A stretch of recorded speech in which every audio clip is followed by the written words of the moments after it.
Bonjour à tous, on va parler du VIX. Est-ce que vous connaissez cet indice, surnommé l'indice de la peur, sur les marchés? Vous pouvez le retrouver sur Vantage, sur XTB et plein d'autres plateformes. L'indice VIX, c'est l'indice de la peur ou plutôt l'indice de la volatilité. Plus cet indice est élevé, plus il y aura de la volatilité sur le marché. Plus l'indice est bas, moins il y aura de volatilité sur les marchés. Pourquoi on dit du coup que c'est l'indice de la peur? Eh bien parce que les gens, quand ils ont peur, ils savent pas quoi faire. Et ça peut être une peur sur la période, par exemple en août, en décembre, les gens ont plus souvent peur. Ça peut être également sur des élections, par exemple, donc de point de vue fondamental. Vous vous doutez bien que, par exemple, quand Donald Trump est élu, il y a beaucoup de volatilité sur les marchés. Les gens ne savent pas du tout comment va réagir Trump, et du coup, est-ce qu'il va supporter les marchés, est-ce qu'il va du coup faire des conneries, etc.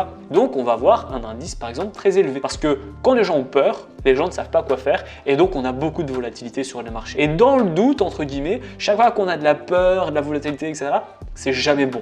En général, les marchés sont assez baissiers et tout simplement pessimistes. Et c'est après, lorsqu'on découvre les idées, par exemple, pour revenir sur le cas Donald Trump, c'est lorsqu'on a ces idées, ces premières actions mises en place, etc., que les marchés reprennent des couleurs parce que les gens sont rassurés. Et donc on a moins de volatilité, de peur et on repart sur de bonnes bases. Donc là, je suis en face du VIX, comme je vous ai dit, un indice de volatilité. Je ne vais pas vous le montrer en H1, c'est plutôt un indice qu'il faudrait aller analyser en D1 en fait. C'est un indice qui est à chaque fois évidemment neutre.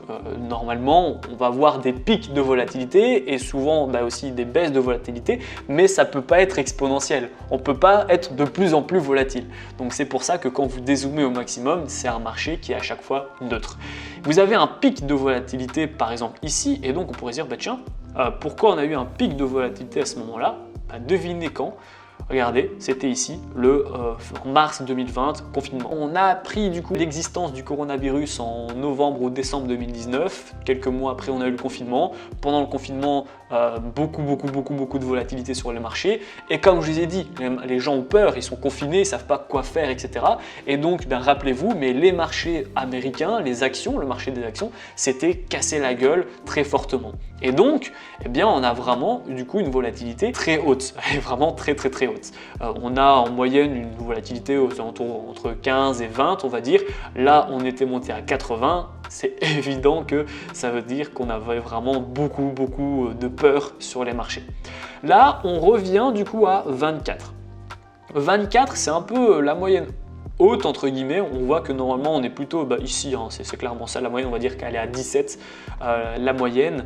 Là on est un peu haut à 24. Maintenant on devrait en fait continuer de baisser parce que on va avoir Noël, Nouvel An, le réveillon, etc. Quand vous regardez cette vidéo, tout est déjà passé de toute façon, vu que je fais mes vidéos bien en avance. Mais donc, on a une volatilité qui va plus se consolider.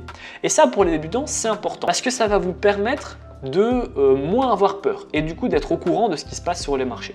Pourquoi? Je m'explique. Lorsque vous voyez beaucoup de volatilité ou alors que vous ne savez pas quoi faire, que vous avez l'impression que vous analysez pendant 2 heures et puis vous voyez rien, allez sur le graphique VX. Allez regarder parce qu'en fait ce graphique va refléter le sentiment de tous les traders. Et donc si vous voyez que c'est très peu volatile, qu'il y a très peu d'opportunités, que vous voyez pas grand chose et que lorsque vous ouvrez VX on est sur un prix à 20, à 15, etc. qu'on est très bas, vous pouvez vous dire c'est pas moi. Je dois pas avoir peur, je dois pas remettre en cause toute ma stratégie et mon profil d'investisseur, c'est juste que les marchés sont plats. Et par exemple en août également, ici, vous voyez qu'on a un pic de volatilité très basse parce que les gens sont en vacances, etc. Il y a moins de gens qui tradent. Vous le savez que août, c'est à chaque fois des mois qui sont très compliqués en trading parce qu'il n'y a pas beaucoup de gens. Et là, on va voir normalement à nouveau des prix vers décembre, janvier, etc. Aux alentours donc de 20 comme on a eu en août. Et ça vous permet de ne pas avoir peur, de ne pas tout remettre en cause et de vous dire c'est normal. À l'inverse, lorsque vous voyez que le marché commence à être chaud, vous voyez que vous faites souvent stopper avec des grandes bougies, que les prix sont très larges, très volatiles, que vous avez vraiment beaucoup de difficultés à trader, allez faire un tour sur le marché du VX. Si vous voyez que on est sur des pics comme ceci par exemple à 30, 35, etc., c'est normal, c'est dangereux. Donc si vous êtes un débutant, n'y allez pas, prenez vos distances. Voilà. C'est un marché global de volatilité qui est possible donc à être utilisé sur les indices comme le DAX, le S&P 500, etc. Vous pouvez également l'utiliser pour les paires de devises sur le Forex comme l'euro-dollar, le GBP-USD, la USD-USD, etc. Vous pouvez vraiment l'utiliser globalement sur à peu près tous les actifs que vous tradez normalement parce que c'est à chaque fois le même qui revient, les indices, le Forex et les matières premières. Donc vous pouvez l'utiliser et ça va vous permettre justement d'avoir moins peur, d'être beaucoup plus rationnel et surtout de savoir ce qui se passe.